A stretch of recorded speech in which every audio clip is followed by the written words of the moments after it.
नमस्कार, मी Rupali Joshi, special educator.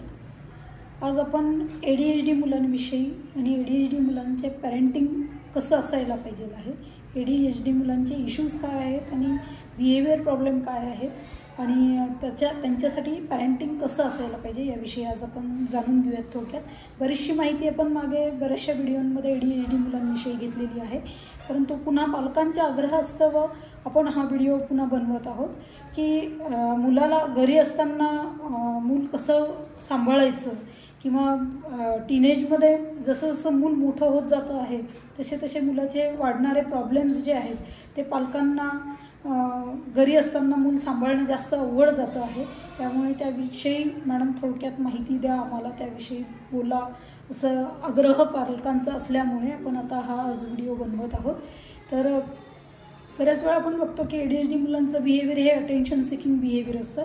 तसं तर सगळ्याच विशेष मुलांचं बिहेवियर हे अटेन्शन सिकिंगच असतं, पण ADHD मुलांचे बिहेवियर अटेन्शन सिकिंग असतं हे आपण जास्त बघतो। कारण कुठलीही गोष्ट त्यांना पाहिजे असेल किंवा कशा पद्धतीने मिळवायची आहे त्यासाठी ते प्रॉब्लेम बिहेवियरच क्रिएट करणार, म्हणजे ॲडॅप्टिव्ह बिहेवियरच्या ऐवजी माल अडॅप्टिव्ह बिहेवियरच क्रिएट करूनच ते त्यांना ती गोष्ट मिळवायची असते। असंही एक बऱ्याच गोष्टींमध्ये आपल्याला मुलांमध्ये दिसून येतं की ते ॲडॅप्टिव्ह बिहेवियरचे जे माल अडॅप्टिव्ह बिहेवियरच जास्त क्रिएट करतात आणि दुसऱ्यांचं अटेन्शन आपल्याकडे वेधून घेतात किंवा पाहिजे ती गोष्ट त्या पद्धतीने मिळवण्याचा प्रयत्न ADHD मुलं करत असतात। तर बिहेवियर इश्यूज हे मुलांचे खूप असतात आणि मोस्टली आपण आता बऱ्याच वेळा असं बघतो की एखाद्या पर्सनला टार्गेट करतात ADHD मुलं।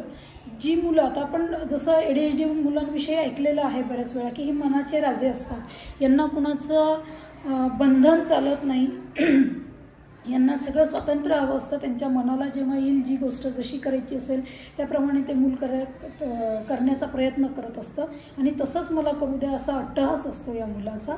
तर तिथे जर आपण त्याला थांबवण्याचा बंधन घालण्याचा प्रयत्न केला तर अशा वेळी समोरचा व्यक्ती कसा आहे, कसा इन द सेन्स की तो आपल्याला किती म्हणजे विरोध करू शकतो किंवा आपलं किती ऐकू शकतो हे चांगल्या प्रकारे ADHD मूल ओळखतं। तर त्याप्रमाणे ते समोरच्या व्यक्तीसोबत डील करत असतं। जर आपण त्याला थोडी ढील देणारा समोरचा व्यक्ती असेल तर त्या व्यक्तीचा बरोबर तो तिथे गैरफायदा घेणार आणि जर समोरचा व्यक्ती तितका स्ट्रिक्ट असेल त्याला माहिती असतं की हा व्यक्ती आपला ऐकणारच नाही आहे, त्यामुळे याच्यासमोर आपण प्रॉब्लेम बिहेवियर क्रिएट करून काहीही साध्य होणार नाही आहे, एवढे स्मार्ट ADHD मुलंसुद्धा असतात।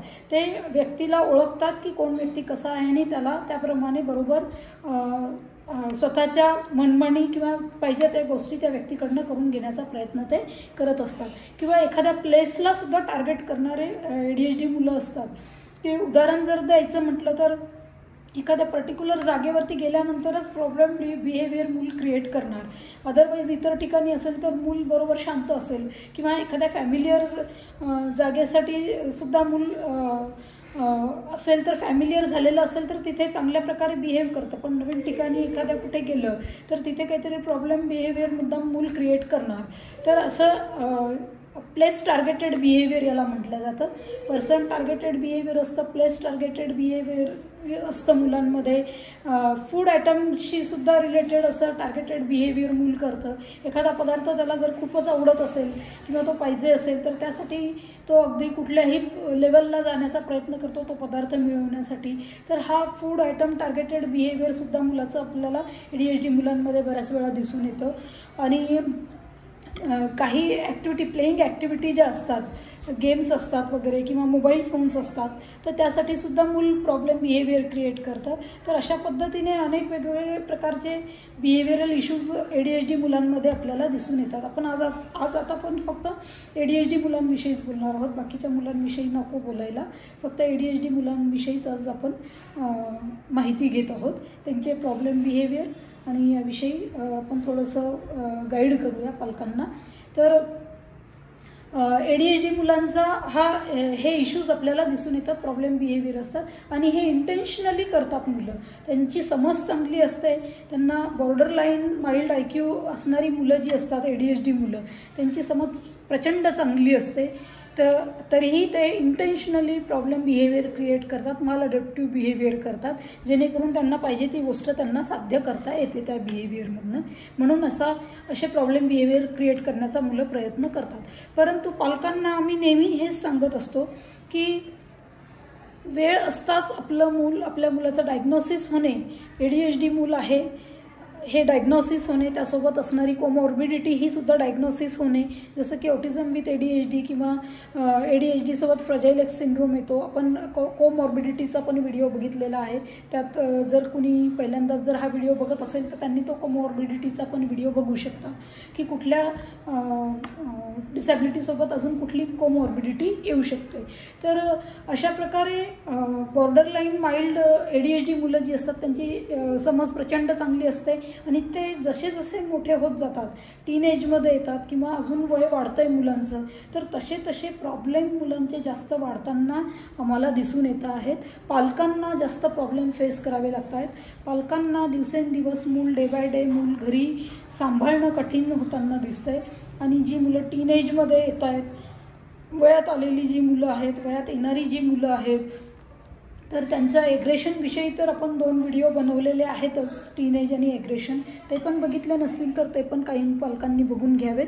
तर ॲग्रेशनसाठीचे व्हिडिओ जे आहे, टीनेजमध्ये येणारं ॲग्रेशन जे आहे ते तर अजूनच कंट्रोल करणं किंवा त्या ठिकाणी अगदी पेशन्सली आपल्याला मूल समजून घेणं आणि त्याप्रमाणे त्यावेळची कंडिशन सिच्युएशन समजून घेऊन त्याला आपल्याला हँडल करणं खूप जास्त गरजेचं असतं.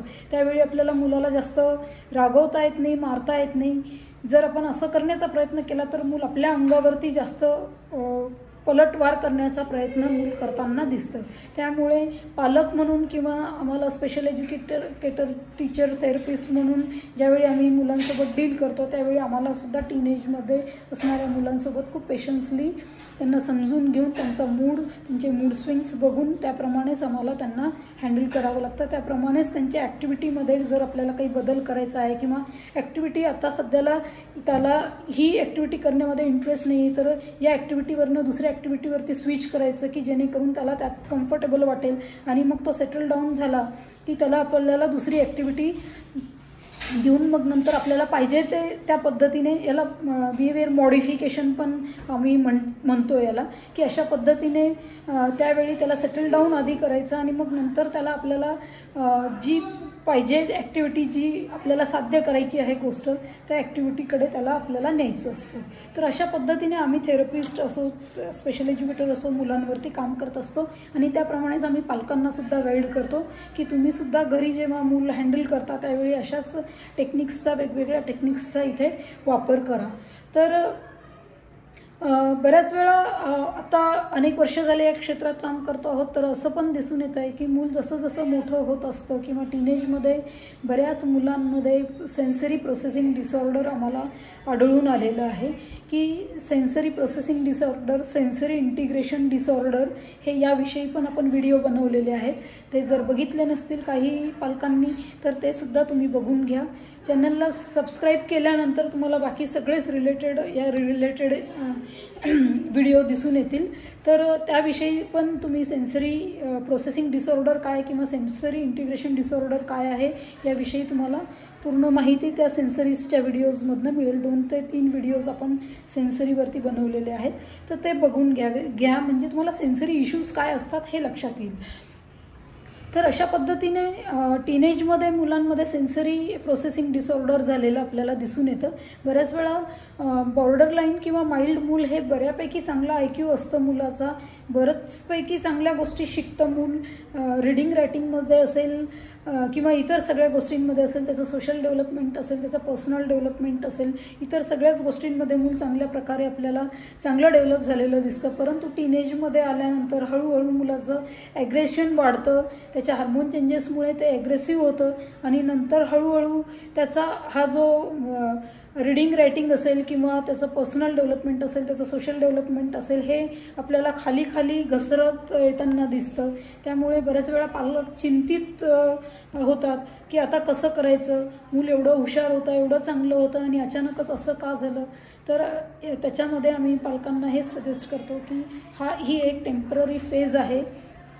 ही फेज काही दिवसांनी मूल बऱ्यापैकी सेटल डाऊन होतं आणि ही फेज कमी होते आणि मूल पुन्हा पूर्ववत होण्याचा प्रयत्न करतो. परंतु त्याचा अर्थ असा नाही आहे की आपण त्याला कुठलीही थेरपी द्यायची नाही आहे किंवा त्याच्यावरती काहीच काम करायचं नाही आहे, असा अर्थ त्याचा होत नाही की आता ही टेम्पररी फेज आहे आणि आता याला काहीच शिकवायचं नाही, असं नाही आहे. तर त्याच्या सेन्सरी प्रोसेसिंगवरती पण आपल्याला त्यावेळी काम करावं लागतं आणि त्यासोबत इतर गोष्टींवरती सुद्धा आपल्याला त्याला की जेणेकरून मूल जिथे आहे सध्याला ती गोष्ट मेंटेन ठेवायची. म्हणजे एज्युकेशनल असेल, ॲकॅडमिक्सशी रिलेटेड असेल, रीडिंग रायटिंगशी रिलेटेड असेल तर त्या ॲक्टिव्हिटीसुद्धा आपल्याला त्याला घ्याव्या लागतात, जेणेकरून मूल अगदीच सगळं ब्लँक होऊन जायला नको. कारण ज्यावेळी टीनेजचा जो पिरियड आहे तो साधारणतः आता लवकर मुलं वयात यायला लागलेली आहेत. 10 वर्ष 11 वर्षांची मुलं झाली कीच वयात येत आहेत. त्यामुळे ते वय ते 17-18 वर्ष वयापर्यंतचा हा पिरियड जो आहे तो अतिशयच क्रुशियल पिरियड असतो.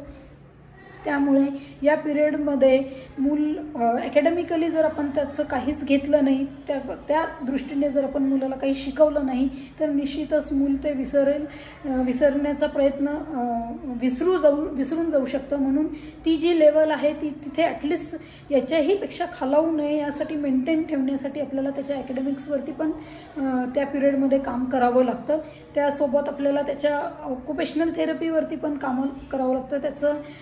त्यासोबत आपल्याला त्याच्या सेन्सरी प्रोसेसिंगवरती पण काम करावं लागतं.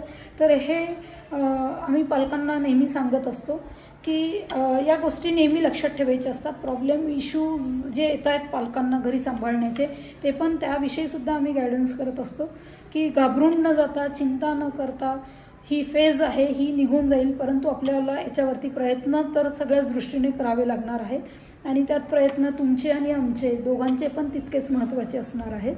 तर आम्ही पालकांना त्यासाठी सुद्धा गाईड करत असतो.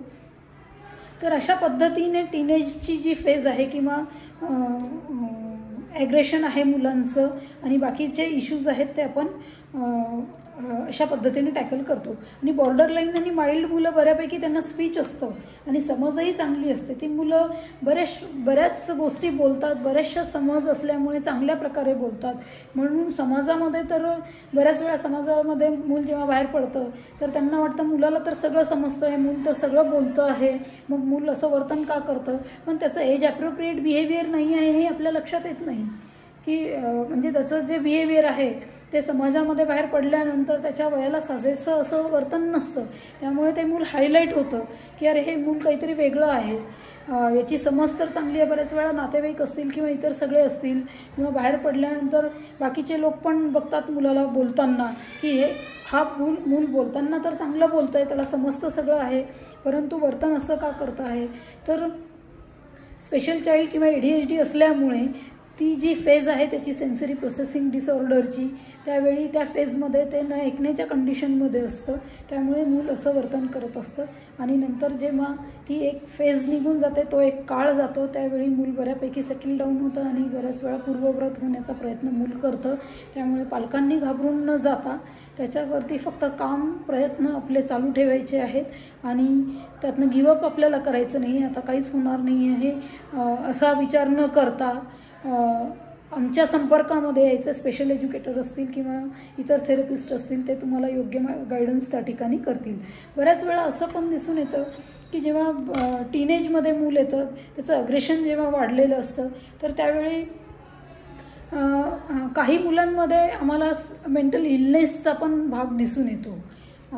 वयात आल्यानंतर मुलांच्या मध्ये जे बदल असतात, OCD वगैरे ऑब्सेसिव्ह कंपल्सिव्ह डिसऑर्डरचं प्रमाण बऱ्यापैकी वाढलेलं आम्हाला मुलांमध्ये दिसतं किंवा एकच एक गोष्ट सारखी बोलणे, विचारणे आणि न ऐकणे तर हे ॲग्रेशनमुळे असतंच मुलांचं. तर अशा वेळी सायकियाट्रिकची पण आपल्याला डॉक्टरांची मदत घ्यावी लागते, त्या ट्रीटमेंटची सुद्धा आपल्याला गरज भासू शकते. तर अशा कंडिशनमध्ये सगळ्याच मुलांना गरज भासेल असं नाही आहे, पण ज्या केसेसमध्ये अशी गरज वाटते आम्हाला त्यावेळी आम्ही त्यांना डॉक्टरांचा सल्ला घ्या, सायकियाट्रिस्टचा सल्ला घ्या म्हणून सांगतो आणि ट्रीटमेंट चालू केल्यानंतर बऱ्यापैकी मूल कंट्रोलमध्ये येतं आणि डॉक्टर सांगतात त्याप्रमाणे जसं जसं त्याचं कंट्रोलिंग आपल्या कंट्रोलमध्ये मूल येतं तसं तसं त्याचे डोसेस पण कमी होतात आणि काही कालांतराने औषध गोळ्या बंद करण्याचा पण डॉक्टर लोक विचार करतात. तर अशा पद्धतीने मुलांना ऑटिझम ADHD मुलांना आपल्याला हँडल करायचं असतं, पालक असो किंवा थेरपिस्ट असो. तर म्हणून आम्ही नेहमी सांगत असतो पालकांना की अर्ली एजमध्ये मुलाचं डायग्नोसिस होणे आणि अर्ली एजमध्ये डायग्नोसिस झाल्यानंतरसुद्धा तुम्हाला प्रॉपर गायडन्स मिळणे की मूल ADHD आहे आणि त्याला तुम्हाला कशा प्रकारे हँडल करायचं आहे घरीसुद्धा. त्याचे प्रॉब्लेम बिहेवियर कशा प्रकारे आपल्याला घरी कंट्रोल करता येतील, मूल कशा प्रकारचं आहे, ते कितपत गोष्टी ऐकू शकतं, काय गोष्टी ऐकणार नाही, कुणाचं ऐकू शकतं, कुठल्या प्लेसला गेल्यानंतर मूल त्रास देतं किंवा जसं आपण आत्ता जे बोललो प्लेस टार्गेटेड असतं मूल किंवा एखादं पर्सन टार्गेटेड असतं. आईला पर्टिक्युलरली त्रास देतं किंवा वडिलांना त्रास देतं किंवा घरात आजी आजोबा असतील तर त्यांना तरी त्रास देण्याचा प्रयत्न करतो मूल. तर त्यावेळी कशा प्रकारे त्याला हँडल करायचं आहे मुलाला, जेणेकरून बाकीच्यांचा पण त्रास कमी होईल घरामधल्यांचा. कारण घरातले तर कुठे जाऊ शकत नाही मूल सोडून किंवा मुलाला पण आपण कुठे सोडू शकत नाही मूल त्रास देतं आहे म्हणून. तर अशा प्रकारे त्याच्यावरती पर्याय हाच एक आहे की योग्य टेक्निक्सचा तिथे वापर करायचा आहे त्याचे बिहेवियर मॉडिफिकेशन करण्यासाठी, त्याच्या वर्तन समस्या आपल्याला सोडवण्यासाठी. तर अर्ली एजमध्ये जर आपण मुलाच्या या सगळं काम केलं, अर्ली एजमध्ये अगदी लहान वयापासून जेव्हा मूल डायग्नोसिस होतं, योग्य वयात डायग्नोसिस पण होणं गरजेचं आहे मुलाचं आणि डायग्नोसिस होऊन त्या पालकांना पण प्रॉपर गायडन्स मिळणं गरजेचं आहे. बऱ्याच वेळा काय होतं की पालक मुलाला सोडून देतात. बऱ्याच वेळा वर्किंग पॅरेंट असतात, दोघंच्या दोघं पण पॅरेंट वर्किंग असतात. तर अशा वेळी पालकांना वेळच नसतो मुलाकडे बघायला. त्यांना फक्त 5-7 तास मूल बाहेर राहील आणि आपला ड्युटीचा टायमिंग जो आहे तो मॅच होईल आणि मूल बाहेर राहील आणि आपण मग नंतर घरी संध्याकाळी आल्यानंतर त्याला फक्त जेवू घालणे, त्याचं बाकीचं जे काय असेल रुटीन ते करणे, एवढाच एक रोल बरेचसे पालक निभावताना आम्हाला दिसतात. परंतु डे बाय डे जसं मूल मोठं होतं तेव्हा हे प्रॉब्लेम बिहेवियर मुलाचे वाढतात. त्यावेळी पालकांना वाटतं की आपण आता काय करावं अशा वेळी. तर ती वेळ बऱ्यापैकी निघून गेलेली असते. त्यावेळी असं पालकांना वाटतं की आपण जर हे अगोदरच एखाद्यानी कुणीतरी दोघांपैकी एकाने जर आपण जॉब सोडला असता किंवा त्या ठिकाणी जर थांबलो असतो आणि मुलावरती काम केलं असतं तर आज एवढे इश्यूज वाढले नसते, असं पण बऱ्याच वेळा पालकांना रिग्रेशन असतं.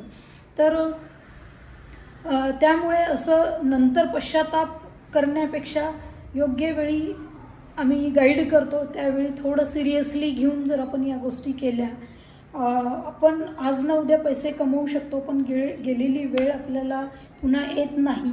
तर हे जर एक आपण डोळ्यासमोर ठेवलं आणि योग्य वेळी योग्य निर्णय घेतले तर खूप प्रॉब्लेम वाढण्यापेक्षा ते प्रॉब्लेम थोडे राहतील की जे आपल्याला मॅनेजेबल असतील आणि त्यातनं आपण योग्य मार्ग काढून काहीतरी एका टार्गेटपर्यंत पोहोचू शकू. तर अशा प्रकारे ADHD मुलांच्या पालकांना आम्ही सजेस्ट करतो की जे दोघं पण वर्किंग असतील तर एकाने कुणीतरी त्या ठिकाणी जर लहान असेल मूल तर थांबलं थोडे दिवस, मूल आपल्या कंट्रोलमध्ये येईपर्यंत, मूल आपल्याला समजेपर्यंत, आपल्या आवाक्यात मूल येईपर्यंत जर आपण थोडं आपलं काम थांबवलं तर निश्चितच पुढच्या भविष्यामध्ये जो आपल्याला जास्त प्रॉब्लेम फेस करावे लागणार आहेत ते निश्चितच थोड्या प्रॉब्लेमवरती येऊ आपण आणि ते आपल्या कंट्रोलमध्ये लवकर येतील. तर अशा पद्धतीने ADHD मूल त्याचं ॲग्रेशन आणि त्याचं अर्ली एजमध्ये असलेलं एज्युकेशन आणि बिहेवियर इश्यू आणि how to control early age behaviour issue की जे पुढे चालून मग नंतर वय वाढेल तसं ते बिहेवियर इश्यू वाढणार नाही आणि ते कंट्रोलच्या आवाक्याच्या बाहेर जाणार नाही.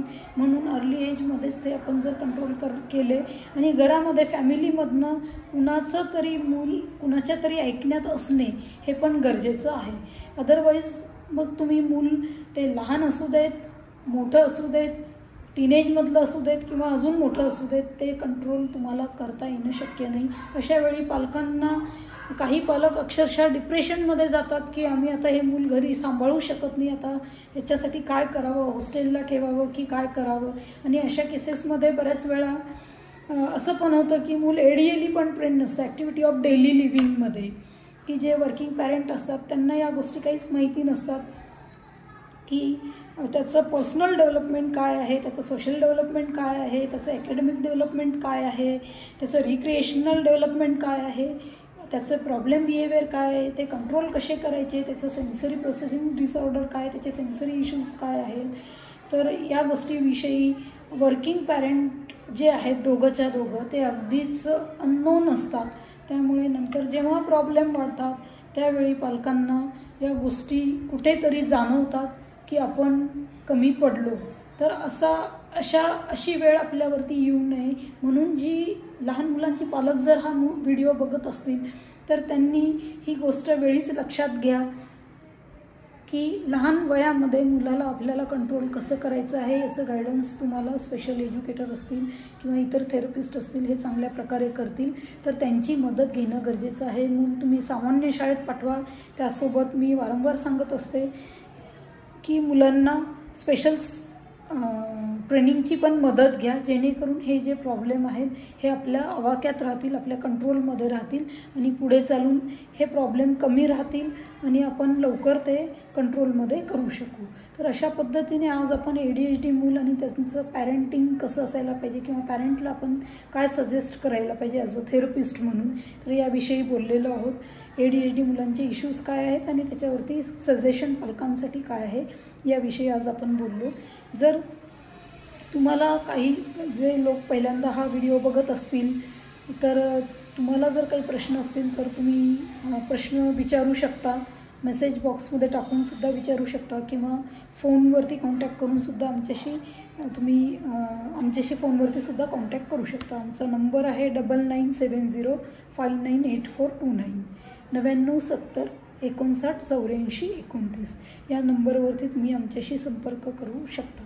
तर अशा प्रकारे आपण आज ADHD मूल, त्याचे प्रॉब्लेम बिहेवियर, त्याचे इश्यूज आणि पॅरेंट्ससाठी सजेशन, तर हे आज बघितलेलं आहे.